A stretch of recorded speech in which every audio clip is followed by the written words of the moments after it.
Good morning प्यारे बच्चों। प्यारे बच्चों, अपने एनसीईआरटी सिलेबस के अकॉर्डिंग अपना जो अध्याय नंबर 13 है, ठीक है, उसका नाम है पृष्ठीय क्षेत्रफल एवं आयतन। ठीक है, उसके बारे में अपन आज अध्ययन करेंगे। ठीक है, अध्याय जो इसमें प्रश्नावली आपके पास 13वीं है उसके बारे में। ठीक है, देखते हैं अपने पास कि इस अध्याय में है क्या।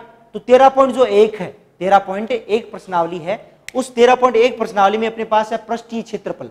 क्या है? केवल और केवल पृष्ठीय क्षेत्रफल। और आयतन अपने पास 13.2, 13.3 में अपने पास आयतन भी आएंगे।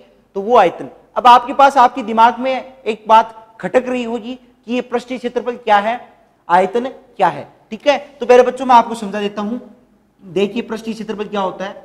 पृष्ठीय क्षेत्रफल प्यारे बच्चों किसी भी ठोस आकृति का ही आयतन ज्ञात होता है। ठीक है, समतलीय आकृतियों का आयतन प्राप्त नहीं होता है। ठीक है, अब आपके पास मैंने कहा कि ठोस और समतलीय, सर इसमें आप डिफरेंस बताइए, ठोस क्या होता है, समतलीय क्या होती है। ठीक है, तो आप प्यारे बच्चों ध्यान से सुनो। ठोस आकृतियां, कौन सी आकृति? ठोस।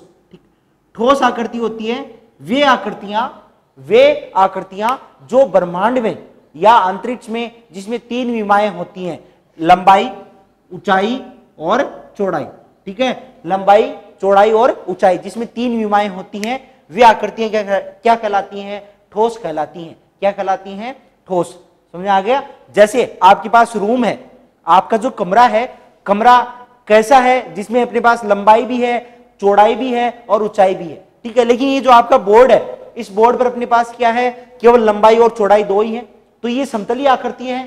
ठीक है, बोर्ड अपने पास कैसा है? समतलीय आकृति है। आपका जो प्लेग्राउंड होता है, ठीक है, वो अपने पास जैसे वो चाहे सर्कल हो, वृत्ताकार हो, चाहे अपने पास आयताकार हो, चाहे वो वर्गाकार हो, ये सारी समतलीय आकृतियां होती हैं जिसमें केवल 2 विमाएं होती हैं। अपन बात करते हैं यहाँ ठोस की। तो ठोस में क्या होती है कि अंतरिक्ष में यदि कोई आकृति लंबाई, चौड़ाई और ऊंचाई, इसमें 3 विमाएं होती हैं, तो वह आकृति ठोस आकृति कहलाती है। ठीक है, बात करते हैं अपन ठोस आकृति का पृष्ठीय क्षेत्रफल। ठीक है, तो पृष्ठीय क्षेत्रफल, तो अपने पास यहां पर जो एक ठोस आकृति होती है, ठोस आकृति के पृष्ठों के क्षेत्रफलों का योग। ठीक है, ठोस आकृति के सभी पृष्ठों के क्षेत्रफल आपको पता ही है एरिया क्या होता है? एरिया होता है किसी आकृति द्वारा, ठीक है, या किसी आकृति, और वो भी आकृति कैसी? समतलीय, किसी समतलीय आकृति द्वारा, ठीक है, घेरा गया भाग। जैसे मैं कहूं, देखो क्षेत्रफल की आप ऐसे कह सकते हो, ये बोर्ड है, बोर्ड में ये अपने पास सर्कल बनाया, तो ये सर्कल, ये जो वृत्त है, ये वृत्त इस बोर्ड का जितना भाग घेर रहा है, क्या कर रहा है? घेर रहा है, जितना पृष्ठ ये कवर कर रहा है, तो यही पृष्ठ इस सर्कल का क्या होगा? क्षेत्रफल होगा। इस वृत्त का क्या होगा? क्षेत्रफल। ठीक है, तो अपन ये कहेंगे क्षेत्रफल किसी आकृति द्वारा, ठीक है, किसी आकृति द्वारा समतल में घेरा गया भाग, इस समतल में इस आकृति द्वारा जितना घेरा गया पृष्ठ है या जितना घेरा गया भाग है, वही उस आकृति का क्षेत्रफल होता है। तो अपने पास जो ठोस आकृति होगी, उसमें अपने पास क्या बनेंगे? पृष्ठ। क्या आएंगे? पृष्ठ।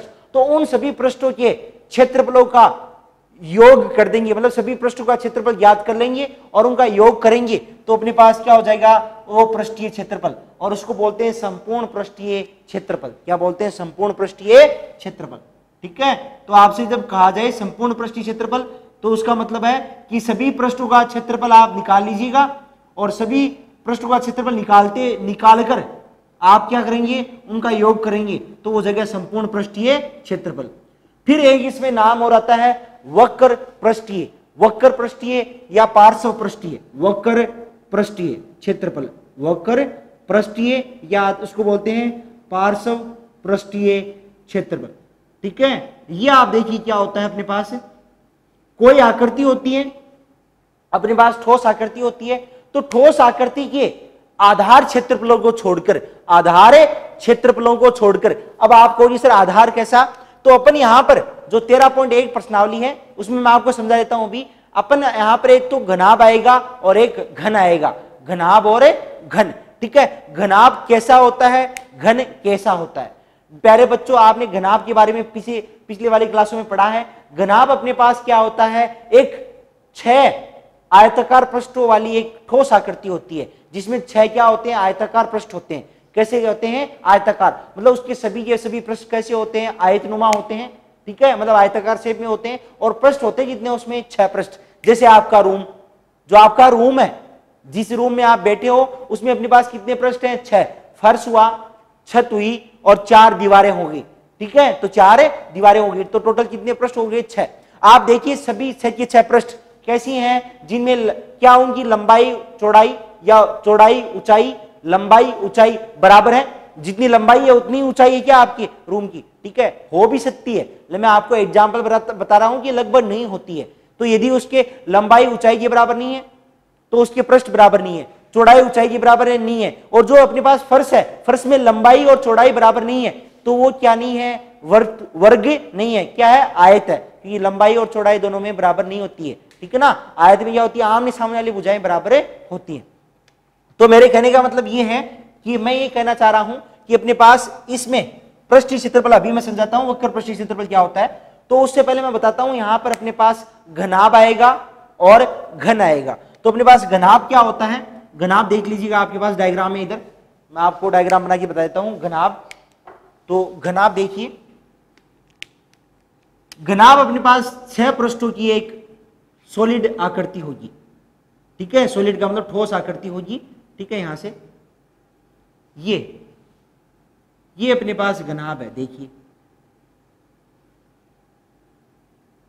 ठीक है, ये घनाभ है जिसकी ये लंबाई है,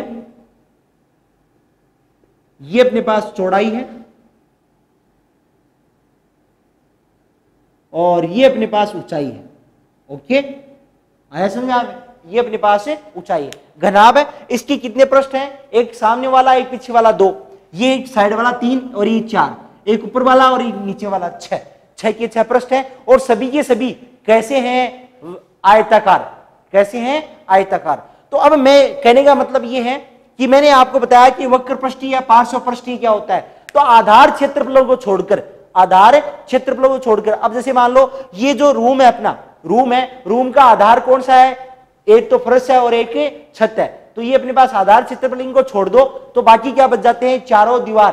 तो ये जो चारों दीवारों का क्षेत्रफल है वही क्या कहलाएगा, वक्र पृष्ठीय क्षेत्रफल या पार्श्व पृष्ठीय क्षेत्रफल।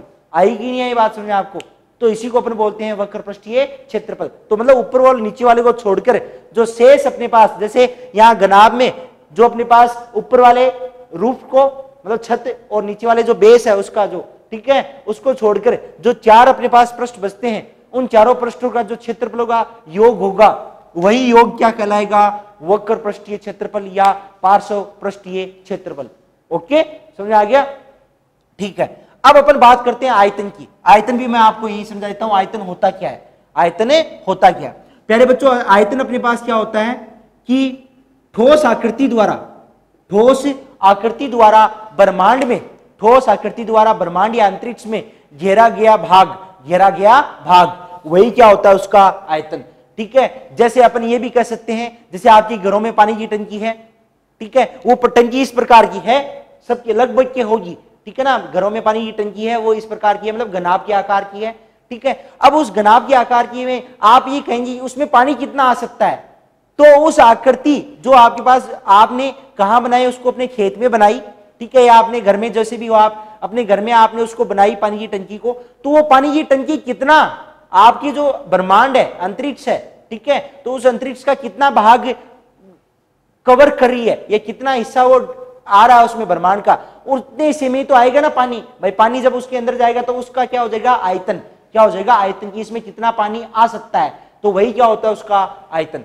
ठीक है। तो अपने पास ये कह सकते हैं कि ब्रह्मांड में ठोस आकृति द्वारा घेरा गया भाग, जितना भाग घेरा जाता है वही भाग उसका क्या कहलाता है, आयतन कहलाता है। तो इस आकृति जितना भाग ढक रही है या कवर कर रही है अंतरिक्ष में, ठीक है, वही इसका क्या है, आयतन है, ठीक है। या अर्थात दूसरे शब्दों में कह सकते हैं कि इसमें जितना पानी आ सकता है, फुलफिल हो सकता है, ठीक है, अंदर की ओर, तो वही क्या इसका आयतन है।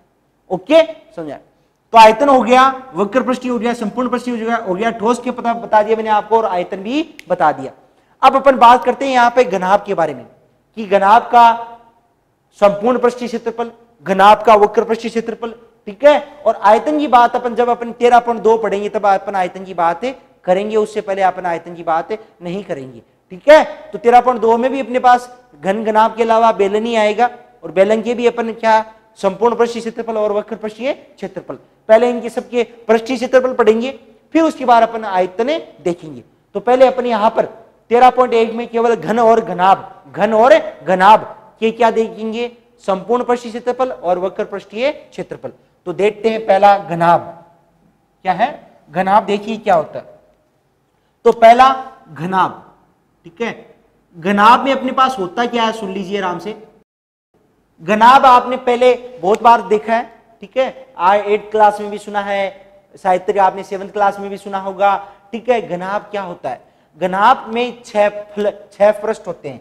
कितने पृष्ठ होते हैं, 6 पृष्ठ, ठीक है। और 6 की 6 कैसे होते हैं, 6 आयताकार पृष्ठ होते हैं।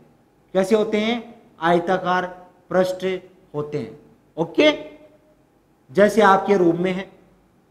दूसरा अपने पास, यह आपकी बुक है, जैसे मैथ की बुक है, उसमें अपने पास कितने प्रश्न हैं देख लो, 6 प्रश्न है, ठीक है। वो भी अपने आप किसका एग्जाम्पल है, घनाभ का एग्जाम्पल है, ठीक है। उदाहरण अपने पास किसका है, घनाभ का।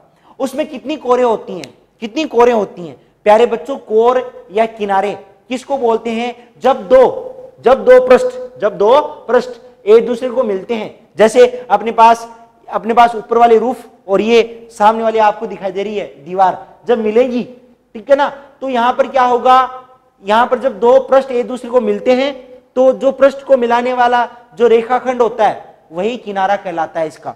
तो अपने पास यहां पर अब जो घनाभ होता है उसमें 12 किनारे होते हैं, 12 किनारे, ठीक है, 12 किनारे, ठीक है। और कितने शीर्ष होते हैं अपने पास इसमें, आपको पता है कितने शीर्ष हो गए, कोने कितने शीर्ष कितने हो गए, 1 2 3 4 5 6 7 8 अपने पास क्या होते हैं, शीर्ष, ठीक है, 8 शीर्ष होते हैं, ठीक है। तो ये सारी चीजें आपको ध्यान रखनी है। बस मोस्ट इंपोर्टेंट चीज यहां पे आपको यही है कि इसमें आयताकार पृष्ठ होते हैं, और जो घन आएगा अपने पास, घन में अपने पास 6 वर्गाकार पृष्ठ होते हैं, 6 वर्गाकार पृष्ठ होते हैं, क्योंकि अपन जब इसका संपूर्ण पृष्ठीय क्षेत्रफल निकालेंगे तब अपने को ये काम में लेना है। तो अब अपन देखते हैं इसका घनाभ का पहला फॉर्मूला, संपूर्ण पृष्ठीय क्षेत्रफल, संपूर्ण पृष्ठीय क्षेत्रफल। देखिए पहली बात, पहले इसका संपूर्ण पृष्ठीय क्षेत्रफल, तो संपूर्ण पृष्ठीय क्षेत्रफल में देखिए क्या होता है, कैसे बनता है, रटना नहीं है आपको, बिल्कुल रटना नहीं है, मैं आपको बताता हूं कैसे बनता है, रटना बिल्कुल भी नहीं है आपको, रटेंगे नहीं आप, ठीक है। देखिए कैसे, जैसे इसका ये नीचे वाला हिस्सा है, मतलब ये फर्श है, आपके रूम का जो नीचे वाला हिस्सा है, ठीक है, मतलब जो आपका फर्श है, तो इसमें आप फर्श में देखिए, ये फर्श मैंने आपको समझाया, नीचे वाला आपको दिखाई दे रहा है, ये है कैसा, जिसकी लंबाई है और चौड़ाई है, लंबाई और चौड़ाई है, आयताकार है। और अपने पास आयत का क्षेत्रफल, मैंने कहा था ना, जब हमें संपूर्ण पृष्ठीय क्षेत्रफल निकालना हो तो सभी पृष्ठों का क्षेत्रफल निकालो और उसको जोड़ दो, तो आ जाएगा संपूर्ण पृष्ठीय क्षेत्रफल। तो अपन सबसे पहले इसके आधार, मतलब जो फर्श है उसका क्षेत्रफल निकालेंगे, तो उसमें लंबाई है और चौड़ाई है, आयताकार है, तो आयत का क्षेत्रफल क्या होता है, लंबाई गुणा चौड़ाई, तो अपने पास LB आ गया, क्या आ गया, LB। तो जब नीचे वाले का LB है तो घनाभ में ऊपर वाले में भी वही होगी, वही लंबाई होगी, वही चौड़ाई होगी, तो इसका मतलब ये जो ऊपर वाला आपको दिखाई दे रहा है इसका भी क्या होगा, लंबाई गुणा चौड़ाई, मतलब LB। जब नीचे वाले फर्श का LB, तो रूफ जो छत होती है उसका भी LB, ओके। आगे चलते हैं अपन, तो 2 LB हो गया। आगे नेक्स्ट मैं आपकी बात करते हैं अपन जो साइड वाले हैं, ये वाले देखो, ये वाला देखो, इसमें आप देखो क्या काम में आ रहा है, आपके पास ऊंचाई है, ऊंचाई है ये, और साथ में क्या है, ये क्या है, ये चौड़ाई है, तो B है, और साथ में क्या है, ऊंचाई H है, ठीक है, H। तो अपने पास B और H का मतलब अपने पास ब्रीड्थ है और ऊंचाई है, और है कैसा, ये भी आयताकार है, ये भी कैसा है, आयताकार, और इसका मतलब आयत का क्षेत्रफल क्या होता है, लंबाई गुणा चौड़ाई। यहां लंबाई है नहीं, यहां लंबाई की जगह क्या है, ऊंचाई, तो चौड़ाई गुणा ऊंचाई, मतलब BH क्या हो जाएगा, BH। जब एक का BH आया तो उसके जस्ट सामने वाली, जैसे आपके इस दीवार का BH है, ठीक है, आपकी सामने वाली दीवार का BH है, तो उसके जस्ट इन फ्रंट ऑफ, मतलब जस्ट उसके सामने वाली, उसका भी क्या होगा, BH ही होगा, क्योंकि उसमें ब्रीड्थ और ऊंचाई, ब्रीड्थ और ऊंचाई मतलब चौड़ाई और ऊंचाई काम में आएगी। तो जब एक BH है तो उसके सामने वाली भी BH, ओके। आगे चलते हैं, पर यहां से अब अपने पास प्रश्न बच जाता है ये वाला। तो इसमें एल है, ठीक है, एल है और ये क्या है, एच। तो ये एल और एच, ठीक है। तो एल एच है, क्या है, एल एच। तो जब एल एच है मतलब लंबाई और ऊंचाई है, तो उसको गुणा कर दो, कि ये आयत है और आयत का फॉर्मूला होता है लंबाई गुणा चौड़ाई। चौड़ाई की जगह क्या है, ऊंचाई, तो एल एच। तो एल एच, तो इसकी जस्ट सामने वाली उसका भी क्या हो जाएगा, एल एच। आई बात आपको समझ में? क्या 6 के 6 पृष्ठों का क्षेत्रफल आ गया? आ गया। 1 2 3 4 5 6, 6 के 6 पृष्ठों का क्षेत्रफल अपने पास है, आ गया। तो इसको आप जोड़ दो, तो यहां पर आपने जोड़ने पर एल बी कितने हो गए, 2 एल बी, 2 बी एच और 2 एल एच। 2 बेनिस्ट ले लो, एल बी, बी एच और एल एच, ठीक है। ये अपने पास क्या बन गया, संपूर्ण पृष्ठीय क्षेत्रफल, ठीक है। और इसकी इकाई आपको देखो, मान लीजिए यहाँ पे एल बी है, एल बी अपने पास लंबाई और चौड़ाई है, इनकी इकाइयां सेंटीमीटर में है, तो सेंटीमीटर गुना सेंटीमीटर क्या हो जाएगा, वर्ग सेंटीमीटर। अर्थात इसकी इकाई हमेशा किसमें आएगी, वर्ग इकाई। ओके, ठीक है प्यारे बच्चों। तो यहां से इसकी इकाई हमेशा वर्ग इकाई होगी संपूर्ण पृष्ठीय क्षेत्रफल की। अब अपन बात करेंगे वक्र पृष्ठीय क्षेत्रफल। तो वक्र पृष्ठीय क्षेत्रफल अपने पास क्या है, अपने पास वक्र पृष्ठीय क्षेत्रफल, मैंने कहा था कि आधार क्षेत्रफलों को छोड़कर, तो आधार क्षेत्रफल का मतलब अपने पास जो इसका फर्श है और इसकी जो रूफ है, छत है, उसको छोड़कर अपने पास क्या बचती है, अपने पास यहां पर चारों दीवारों का क्षेत्रफल बचता है। मतलब अपने पास यहां 4 दीवार बचती हैं, तो अपन उन चारों दीवारों का क्षेत्रफल ज्ञात करते हैं। तो अपन चारों दीवारों का क्षेत्रफल, इसको आप ये भी कह सकते हैं कि घनाभ का वक्र पृष्ठीय क्षेत्रफल या घनाभ का पार्श्व पृष्ठीय क्षेत्रफल, या अपन ये भी कह सकते हैं कि कमरे की चारों दीवारों का क्षेत्रफल, क्योंकि यही घनाभ में भी आपका घनाभ रूम कैसा होता है, घनाभाकार, तो उसमें चारों दीवारों का क्षेत्रफल भी इंक्लूड हो जाता है। तो अपने पास यहां पे अपन देखेंगे कि आप यहां से कह सकते हैं कि घनाभ का वक्र पृष्ठीय क्षेत्रफल, या उसको कह सकते हैं कमरे की चारों दीवारों का क्षेत्रफल, कमरे की चारों दीवारों का क्षेत्रफल। ओके, कोई दिक्कत यहां तक, कोई समस्या नहीं ना? तो अपने वक्र पृष्ठीय क्षेत्रफल या कमरे की चारों दीवारों का क्षेत्रफल भी कह सकते हैं। तो अपने पास कैसे निकलेगा ये वक्र? तो आप, मैंने कहा कि ऊपर और नीचे आधार क्षेत्रफल छोड़ दीजिए, तो आधार में अपने पास फर्श आता है और रूफ आती है, छत आती है, तो उनको छोड़ दोगे। इसका मतलब अपने पास एल बी नहीं आएगा, ठीक है, इसमें एल बी नहीं आएगा। तो फिर कौन आएगा, ये B H plus L H ही आएगा, ठीक है। मतलब इनकी जो आप कमरे में बैठे हो, तो कमरे की चारों दीवारों में देखो अपने पास लंबाई ऊंचाई और चौड़ाई ऊंचाई काम में आती है। एक में लंबाई ऊंचाई, तो उसके सामने वाले में भी लंबाई और ऊंचाई। यदि आपके इधर बी एच चौड़ाई और ऊंचाई है, तो उसके सामने वाले में भी चौड़ाई और ऊंचाई होगी। समझ आया आपको? तो ये अपने पास क्या होता है, यहाँ पे अपने पास बी एच और एल एच आएगा। तो यहां से अपने पास फॉर्मूला हो जाएगा इसका L H plus B H. Okay, तो यहां से सब में अपने पास क्या है, देखो 2 एल एच हो गए, 2 बी एच हो गया, तो 2 L H plus 2 B H. 2 अपने पास क्या आ जाएगा, उभयनिष्ठ, क्या आ जाएगा, उभयनिष्ठ। तो 2 L H plus B H. अब पुनः इसमें से एक उभयनिष्ठ और है, कौन सी संख्या उभयनिष्ठ दिखाई दे रही है आपको, एच और एच, इसमें से आप एच और ले लीजिएगा।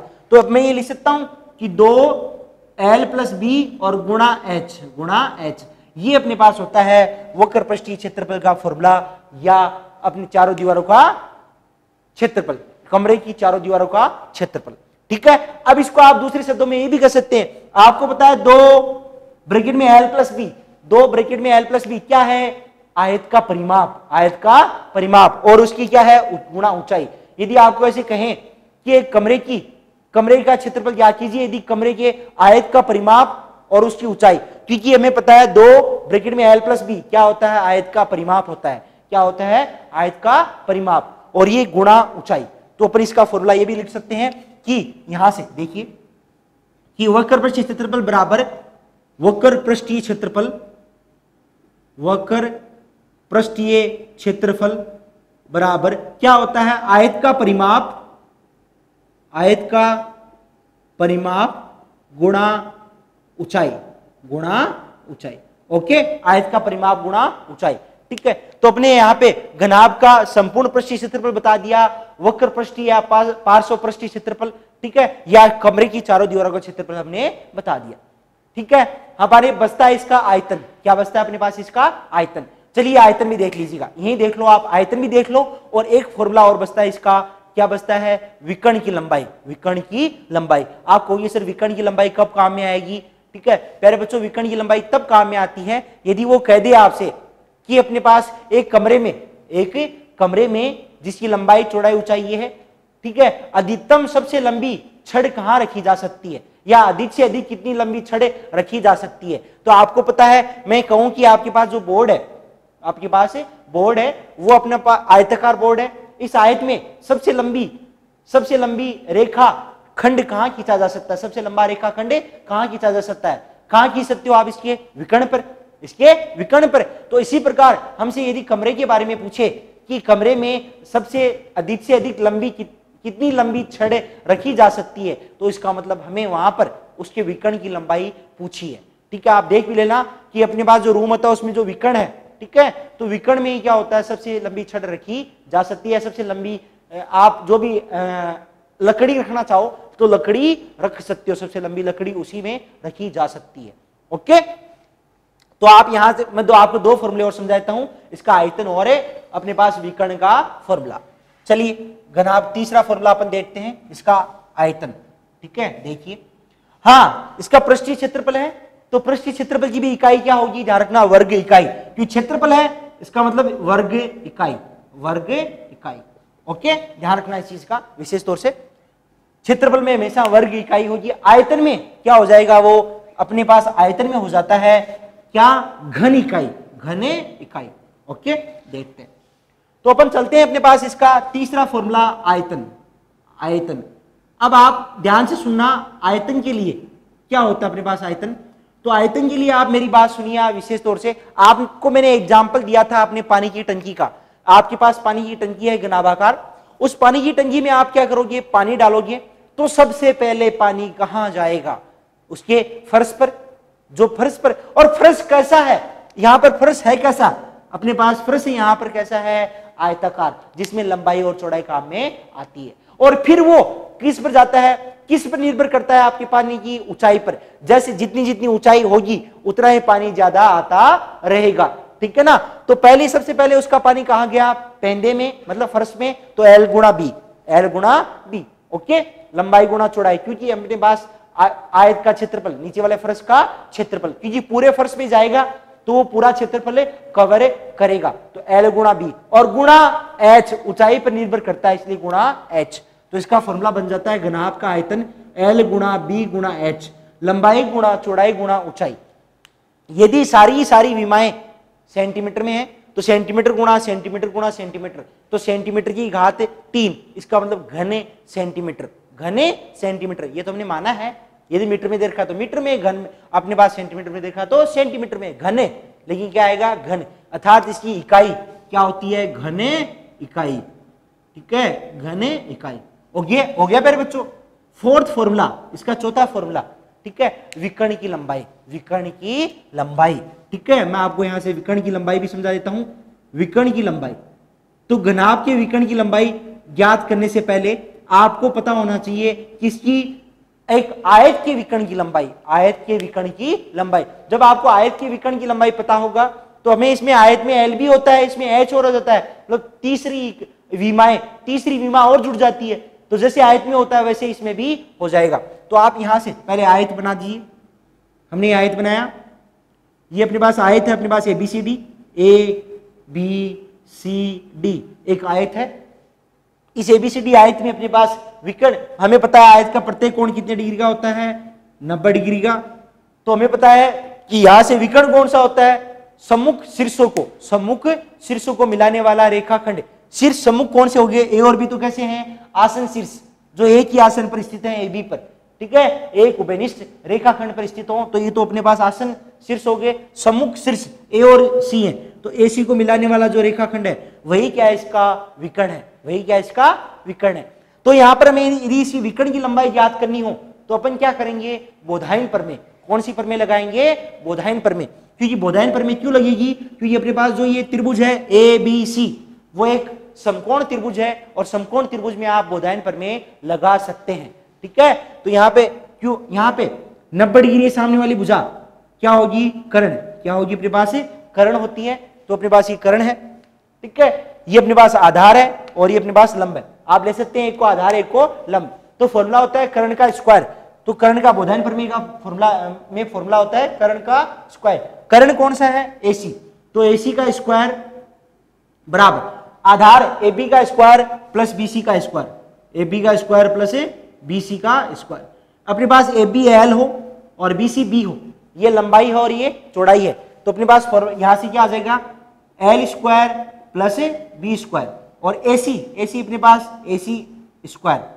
हमें मान किसका याद करना है, एसी स्क्वायर का मान याद करना है या एसी का, एसी का, क्योंकि हमें विकर्ण की लंबाई चाहिए, तो एसी है विकर्ण, तो यहां से विकर्ण की लंबाई एसी बराबर हो जाएगा एसी बराबर वर्गमूल। अब आपको सिर्फ वर्गमूल कैसे आया, हमने यहां से स्क्वायर हटाया, तो अपन जैसे ही स्क्वायर हटाते हैं तो एक तरफ से पक्षांतर, हटाने का मतलब पक्षांतर करते हैं उसका, हमें यहां से एसी चाहिए तो स्क्वायर यहां से हटाना पड़ेगा, मतलब इसका पक्षांतर करेंगे। तो जैसे ही स्क्वायर का पक्षांतर करते हैं या वर्ग का पक्षांतर किया जाता है तो वो वर्गमूल में बदल जाता है, तो यहां से ये वर्गमूल में बदल जाएगा, तो under root L square plus B square, L square plus B square. अब प्यारे बच्चों ये किसका मान आ गया, विकर्ण की लंबाई, किसके, आयत के विकर्ण की लंबाई। और इसमें हमें पता है, यदि यहां पर आपको पता है कि इसमें एक विमा और होती है एच, यदि एच और जोड़ दिया जाए तो यहां पे एच स्क्वायर और जोड़ दो, वो किसका आ जाएगा, घनाभ का विकर्ण प्राप्त हो जाएगा प्लस एच स्क्वायर। तो ये अपने पास फॉर्मूला बन जाता है वर्गमूल L square plus B square plus H square, किसका, अपने पास घनाभ का विकर्ण, घनाभ का विकर्ण। ओके, तो घनाभ के विकर्ण की लंबाई का फॉर्मूला अपने पास बन गया वर्गमूल L square plus B square plus H square. ठीक है, देखिए ये वाला फॉर्मूला अपने पास है घनाभ का विकर्ण, वर्गमूल L square plus B square plus H square, और इसकी इकाई केवल और केवल इकाई, क्योंकि यहाँ पे स्क्वायर पे क्या लगा हुआ है, वर्गमूल, तो ये सारे सेंटीमीटर स्क्वायर या मीटर स्क्वायर वर्ग इकाई में आएंगे, और जैसे वर्ग इकाई में आएंगे उसका वर्गमूल लेंगे तो पुनः किसमें कन्वर्ट हो जाएगा, इकाई में। ओके, चलिए अब अपन बात करते हैं अपन घन, घन का संपूर्ण पृष्ठीय क्षेत्रफल, घन का वक्र पृष्ठीय क्षेत्रफल, घन का आयतन और घन के विकर्ण की लंबाई देखते हैं। चलिए दूसरा अपन देखेंगे घन, तो देखिए घन बना लीजिए। घन में आप विशेष तौर से, मैंने आपको पहले भी समझाया था, घन में क्या होता है, घन के सारे पृष्ठ कैसे होते हैं, वर्गाकार, वर्ग के आकार के, वर्ग के आकार के। घन को बोलते हैं क्यूब, क्या कहा जाता है, क्यूब। ठीक है, घन अपने पास, घन के सभी पृष्ठ कैसे होते हैं, वर्गाकार, मैंने आपको समझा दिया। तो अपन यहाँ पे घन बना लीजिए, घन में आप वर्ग बनाना, ठीक है, वर्ग की तरह ही बनाना, ऐसे वर्ग है, इसमें फिर एक वर्ग बनाओ, ये वर्ग है। ठीक है, तो ये अपना डायग्राम बन गया किसका, घन का, किसका बन गया अपने पास, ये घन का एग्जाम्पल बन गया। ठीक है, उदाहरण अपने पास घन का बन गया। आपका घन का बेस्ट एग्जाम्पल होता है पासा, जानते हो पासा, जो आप लूडो में भी खेलते हो। आप लूडो की बजाय आप जैसे आप यदि बाहर खेलो, जैसे सांप सीढ़ी आपने खेली होगी, तो उसमें जो पासा फेंकते हो उसकी लंबाई चौड़ाई ऊंचाई तीनों ही बराबर होती हैं। तो वह किसका उदाहरण है अपने पास, सबसे बेस्ट एग्जाम्पल किसका एग्जाम्पल है, घन का एग्जाम्पल है। किसका उदाहरण है, घन का उदाहरण है। ठीक है, तो अपने पास घन में क्या होती है, घन की ये क्या होती है, अपने पास कोरे होती हैं, किनारे होते हैं, और किनारों को क्या बोलती हैं, इसकी विमाएं, मतलब एल बी एच, और इसकी लंबाई चौड़ाई ऊंचाई सभी क्या होंगी, बराबर होंगी। क्यों होंगी, क्योंकि मैंने अभी तो समझाया कि इसके सभी पृष्ठ कैसे होते हैं, वर्गाकार, और वर्ग की भुजाएं क्या होती हैं, बराबर। तो इसका मतलब इसकी सभी भुजाएं क्या हैं, बराबर ही तो है ना।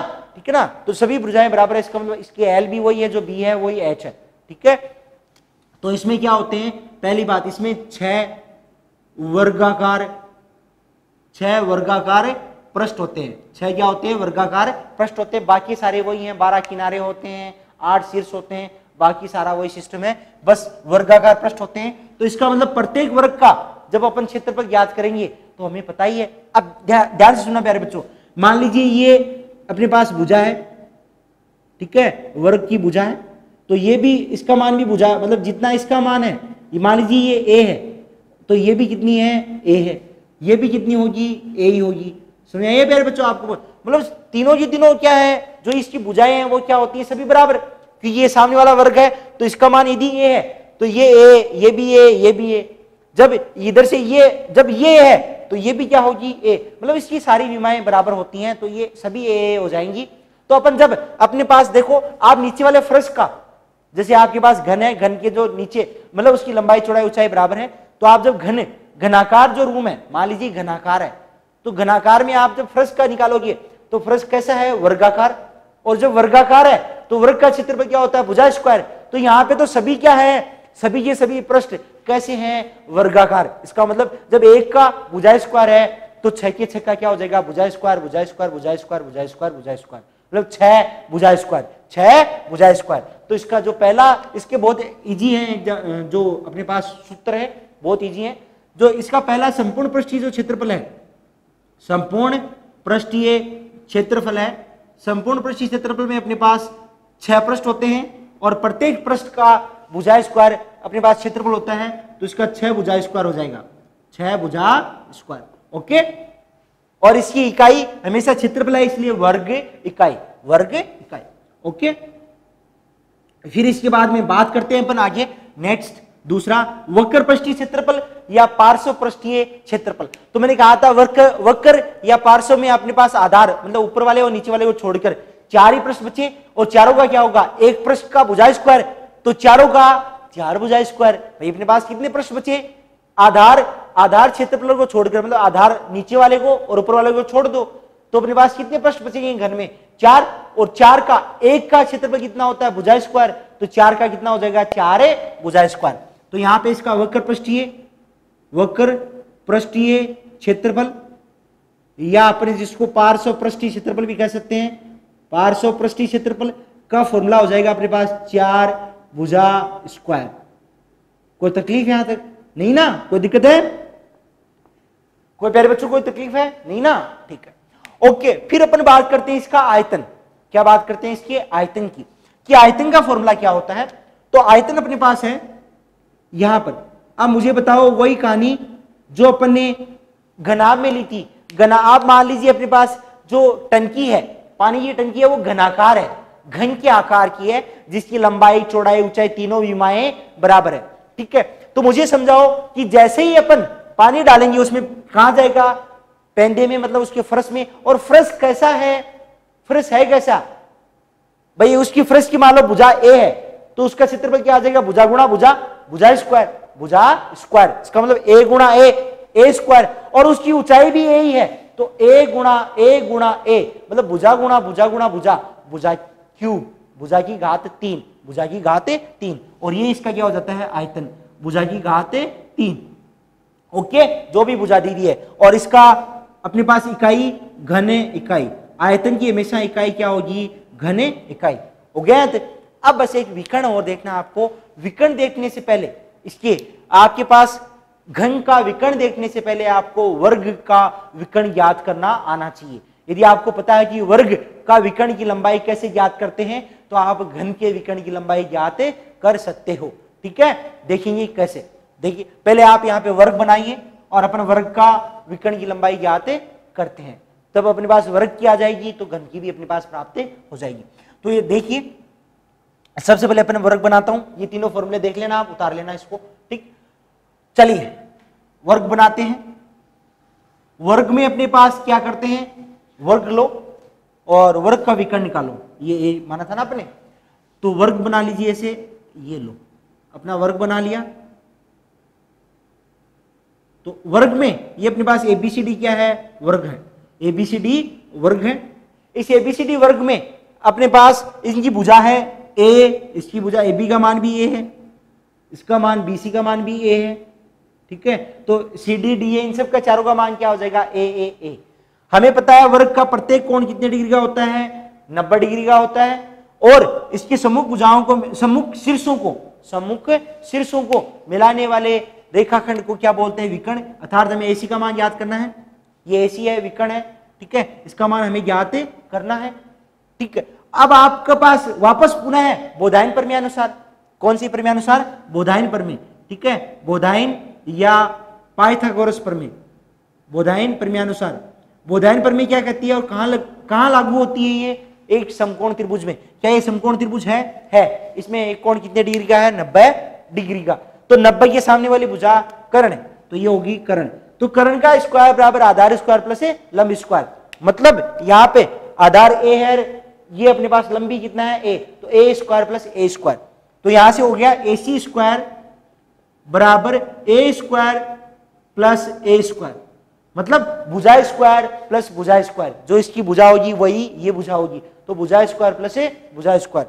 तो मैं इसको, चलो आप भुजा स्क्वायर ले लो, भुजा स्क्वायर प्लस भुजा स्क्वायर। ओके, कोई समस्या यहां तक नहीं ना? चलिए, हमें मान किसका चाहिए? हमें एसी स्क्वायर का। क्या कर्ण के स्क्वायर का मान चाहिए या केवल एसी का, विकर्ण का मान चाहिए? एसी का मान चाहिए ना, तो हमें स्क्वायर हटाएंगे। तो मैंने आपको पीछे समझाया था, वर्ग हटता है या पक्षांतर होता है तो वर्गमूल बन जाता है। तो यहां से एसी बराबर क्या हो जाएगा? वर्गमूल भुजा स्क्वायर प्लस भुजा स्क्वायर। कितने भुजा स्क्वायर होगी? 2 भुजा स्क्वायर, 2 भुजा स्क्वायर। ओके, अब आप बस इतनी सी और कहानी समझ लो कि जब इसमें 2 भुजाएं थी तो 2 भुजा स्क्वायर होगी, और अपने पास घन में कितनी भुजाएं होंगी? 3 होंगी, लंबाई चौड़ाई ऊंचाई, तो वहां 3 भुजा स्क्वायर हो जाएंगी। तो इसका जो घन है, अपने पास घन है, घन के विकर्ण का यहाँ पे कितनी भुजा स्क्वायर हो जाएगी? 3 भुजा स्क्वायर। अब एक चीज, एक आप कंसेप्ट और ध्यान रखिए हमेशा कि यहाँ पे भुजा स्क्वायर है और उस पर क्या लगा हुआ है? वर्गमूल। मतलब यहाँ पे दोनों संख्याएं गुणा में है, यदि जोड़ में होती तब नहीं लगता वो, किसमें? दोनों गुणा में है, और इस गुणा वाली जो भुजा है उस पे स्क्वायर है, उस पे क्या लगा हुआ है? वर्गमूल।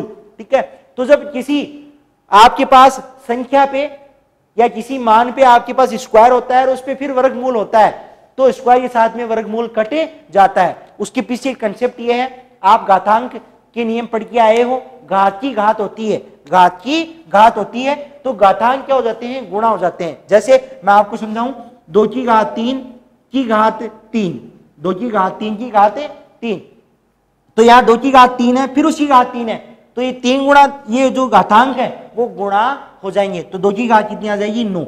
यहाँ क्या कंसेप्ट है? यहाँ भुजा का स्क्वायर है और उस पे वर्गमूल है, और वर्गमूल का मतलब होता है घात आदि, घात आदि।